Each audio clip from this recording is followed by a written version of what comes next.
আসসালামু আলাইকুম ওয়া রাহমাতুল্লাহি ওয়া বারাকাতুহু। নাহমাদুহু ওয়া নুসাল্লি আলা রাসূলিহিল কারীম, আম্মা বা'দ। ফাআউযু বিল্লাহি মিনাশ শাইতানির রাজীম। বিসমিল্লাহির রাহমানির রহিম। ইয়া আইয়ুহাল্লাযীনা আমানুত্তাকুল্লাহ হাক্কা তুকাতিহি ওয়া লা তামুতুন্না ইল্লা ওয়া আনতুম মুসলিমুন।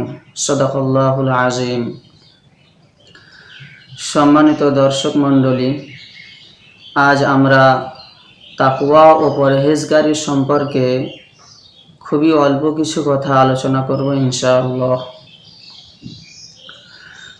প্রথমেই বলে রাখি যে তাকওয়া মানে হলো পরহেজগারি তথা আল্লাহর ভয়। আর আল্লাহ তাআলার ভয়ই হলো শরীয়তের উপর আমল করার মূল চাবিকাঠি।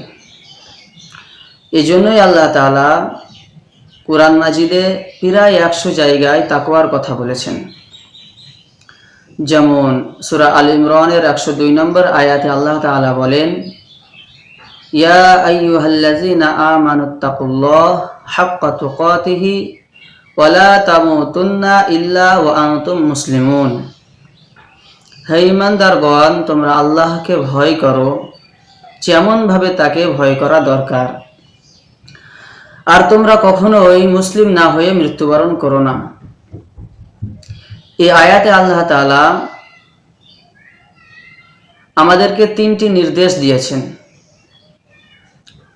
1 নম্বর তাকওয়া, অর্থাৎ আল্লাহ তাআলাকে ভয় করার নির্দেশ দিয়েছেন।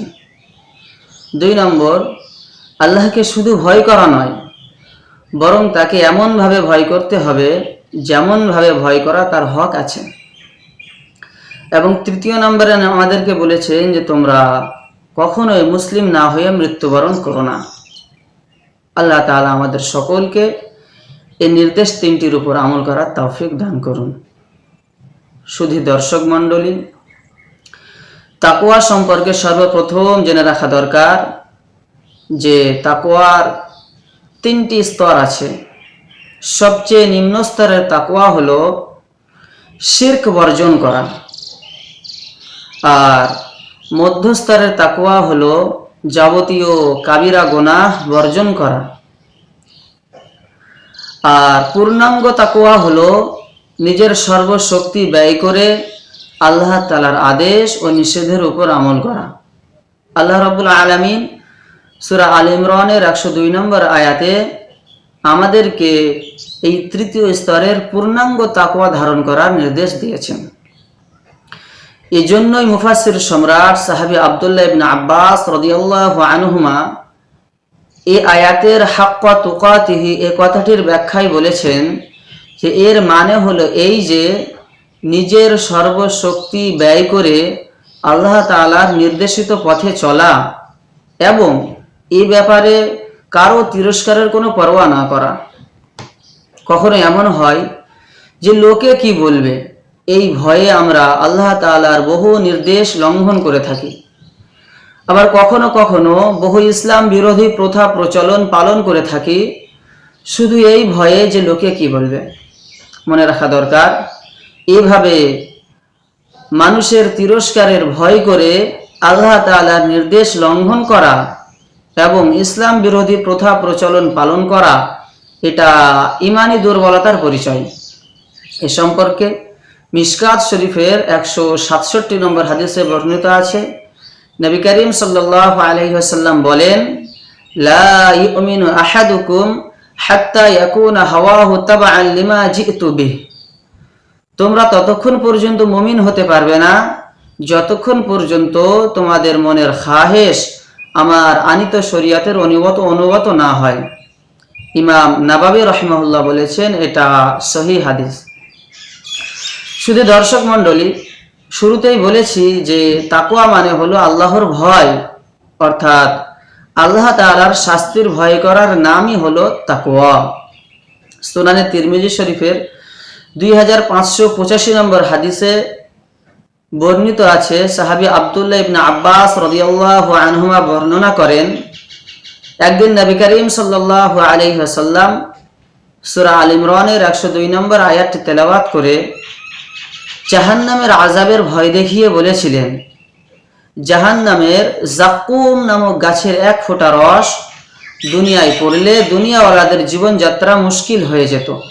তাহলে ভেবে দেখো, যে সকল জাহান্নামীরা এটা ভক্ষণ করবে তাদের অবস্থা কি হবে। ইমাম তিরমিজি রাহিমাহুল্লাহ বলেছেন এটা সহিহ হাদিস। এই হাদিসে নবী করিম সাল্লাল্লাহু আলাইহি ওয়াসাল্লাম নিজের উম্মতকে জাহান্নামের আযাবের ভয় দেখিয়েছেন, আর এই ভয়ই হলো তাকওয়া। শুধু দর্শক মণ্ডলী, এখন প্রশ্ন হলো, এই তাকওয়া তথা আল্লাহ তাআলার ভয় হাসিল হয় কিভাবে? তাকওয়া তথা আল্লাহ তাআলার ভয় আমার আপনার ভিতর আসবে কিভাবে? এর জবাবে আমি বলতে চাই যে তাকওয়া হাসিল করার দুটি পদ্ধতি আছে। এক, আল্লাহওয়ালাদের সোহবত ধারণ করলে তাকওয়া হাসিল হয়, এবং দ্বিতীয় নাম্বার হচ্ছে মৃত্যু ও পরকালকে বেশি পরিমাণে স্মরণ করলে তাকওয়া হাসিল হয়। আল্লাহওয়ালাদের সোহবত সম্পর্কে আল্লাহ তাআলা সূরা তাওবার 119 নম্বর আয়াতে বলেন, ইয়া আইয়ুহাল্লাযীনা আমানুত্তাকুল্লাহ ওয়া কুনু মা'আস সাদিকিন। হে ঈমানদারেরা, তোমরা আল্লাহর ব্যাপারে তাকওয়া অবলম্বন করো আর সত্যবাদীদের সোহবত ধারণ করো। এই আয়াত দ্বারা বোঝা যায় যে সত্যবাদী আল্লাহওয়ালা কামিল মানুষদের সোহবত ধারণ করলে তাকওয়া হাসিল হয়। অনুরূপভাবে মৃত্যু ও পরকালের স্মরণ সম্পর্কে আল্লাহ তাআলা সূরা হাশরের 18 নম্বর আয়াতে বলেন, ইয়া আইয়ুহাল্লাযীনা আমানুত্তাকুল্লাহ ওয়াল তানজুর নাফসুম মা কদ্দামাত লিগাদ ওয়াত্তাকুল্লাহ। হে ঈমানদারেরা, তোমরা আল্লাহর ব্যাপারে তাকওয়া অবলম্বন করো, আর প্রত্যেক ব্যক্তি যেন চিন্তা করে যে সে পরকালের জন্য কি সঞ্চয় করেছে, আর তোমরা আল্লাহকে ভয় করো। এই আয়াত দ্বারা বোঝা যায় তাকওয়া হাসিল করার মাধ্যম হলো পরকালকে স্মরণ করা। অনুরূপভাবে মৃত্যুকে বেশি বেশি স্মরণ করলেও অন্তরে তাকওয়া তথা আল্লাহর ভয় সৃষ্টি হয়।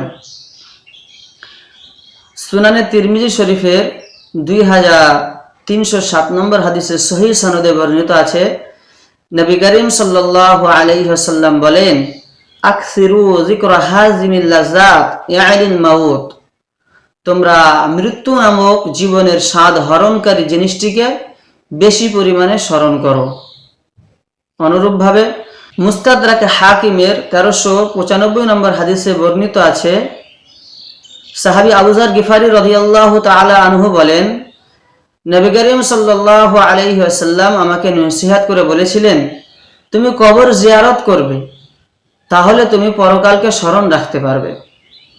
দ্বিতীয় নসিহত করে বলেছিলেন, তুমি মৃত ব্যক্তিকে গোসল দিবে, কেননা প্রাণহীন লাশের দুরবস্থা দেখে অন্তর গলে যায়।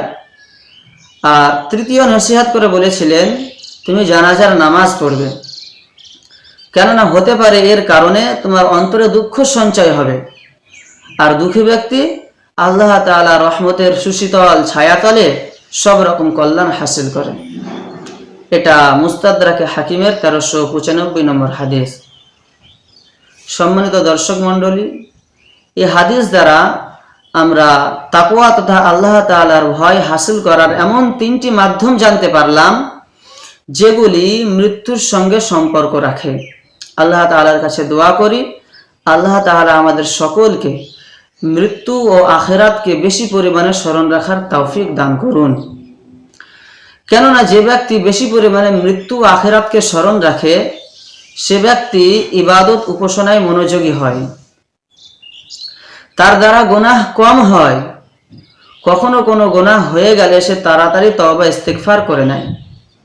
যে ব্যক্তি বেশি বেশি মৃত্যু ও পরকালকে স্মরণ রাখে এই রকম ব্যক্তি দুনিয়ার প্রতি তার কোনো লোভ লালসা থাকে না, দুনিয়ার প্রতি তার কোনো মোহ থাকে না। সে আর্থিক দিক দিয়ে দুর্বল হলেও তার অন্তরে কোনো আফসোস বা হাহুতাশ থাকে না। পরিশেষে আমরা আল্লাহ তাআলার কাছে দোয়া করি, আল্লাহ রাব্বুল আলামিন আমাদের সকলকে মৃত্যু ও আখিরাতকে বেশি বেশি স্মরণ করে পূর্ণাঙ্গ তাকওয়া ধারণ করার তৌফিক দান করুন। আমিন ইয়া রাব্বাল আলামিন। ওয়া আখিরু দাওয়ানা আনিল হামদুলিল্লাহি রাব্বিল আলামিন।